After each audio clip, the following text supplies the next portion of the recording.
So today I'd like to talk about this comment here. It was left on one of my videos where I discussed the main reasons behind succulent deaths, where I stated that in my experience the number one reason is growing succulents indoors. I then go on to say that the great majority of succulents grow best outdoors and need a certain amount of sun, though there are succulent types that grow better in bright shade, and these are the ones that will survive indoors the best. And I will die on this hill. So firstly, I'd like to explain why I'm so adamant that most succulents are not great indoor plants. Secondly, I'll talk about succulents that are going to do well enough indoors. And thirdly, I'd also like to talk about how to get the best results with indoor succulents. So if you follow me, you will know that I have a plant nursery and growing plants has been my full-time job for the past decade. Most of my plants are sold wholesale, but every other weekend I go and also sell at local markets. And this is where I get to talk to a lot of people about succulents and their experiences. Many have huge collections and absolutely love succulents, but those with problems almost exclusively grow their succulents indoors. This is thousands and thousands of people, and I would say a decent sample size. So it is not just my anecdotal experience, it's also a lot of others. I'm not entirely sure why succulents are marketed as these great low maintenance indoor plants. It's honestly one of the greatest plant lies told. I think the reason why succulents have such a hard time growing indoors is the fact that a lot of them have evolved in open spaces where they get lots of sun or bright light. Indoors, the light quality starts degrading as soon as it passes the window. And further away from the window you go, the worse it gets. Having said that, the comment at the beginning was not wrong, and I agree that there are many succulents that will grow indoors. I can also do one better than Crassula and Portulacaria. I have a video with a list of succulents that grow well indoors, which I will link in the description. Pretty much all cultivars in the genera mentioned in the video should survive indoors fairly well. But I would say that those that can survive indoors are in the minority.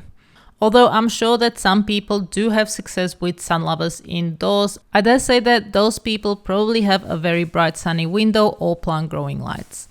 Most sun-loving succulents I have seen indoors look a bit different too. They tend to grow flat, a bit stretched with leaves growing apart and pale. They likely twist towards the window, and some can grow from the middle up in search of better light. In my experience, sun lovers last indoors about 6 months, very much depending on the quality of light. And some can last even less, and some can go years. But I dare say that the majority will die sooner rather than later. You can let me know your experience in the comments. The shade-tolerant succulents such as Haworthia, Aloe ripsalis or Sansevieria, which is now called Raceana, are likely to last years, but even they usually don't grow anywhere near as well as their counterparts outdoors. Even some conventional indoor plants can struggle inside when the light is not great. But they are a much better choice, and despite the slower growth, can look nice for many years. And with the right care, they can even somewhat thrive. Although they can survive lower light, the better the light, better their growth. I'd also recommend to go easy on the water. Indoors, they should not be watered very often as the water does not evaporate very well. I water mine on average once per month, if that. In winter, I don't really have to water at all. The best way to tell whether they need water or not is by looking at the potting mix. If it's completely dry, they can be watered. Repotting is also not required that often, and many indoor succulents will not grow enough to need repotting for 3 or more years. You can check how root bound they are by pushing on top of the soil. If the soil is loose, the plant is not root bound enough. And lastly, you can fertilize by sprinkling a bit of slow release fertilizer on top of the potting mix every growing season. But in my opinion, it is the light that matters the most. You can do all of the other things right, but when the light is not sufficient, the succulent will struggle. There is one more thing I want to quickly cover, and that is sun lovers indoors. As mentioned earlier, you can grow them indoors if you have a sunny windowsill, a sunroom, or if you can supplement their light with grow lights.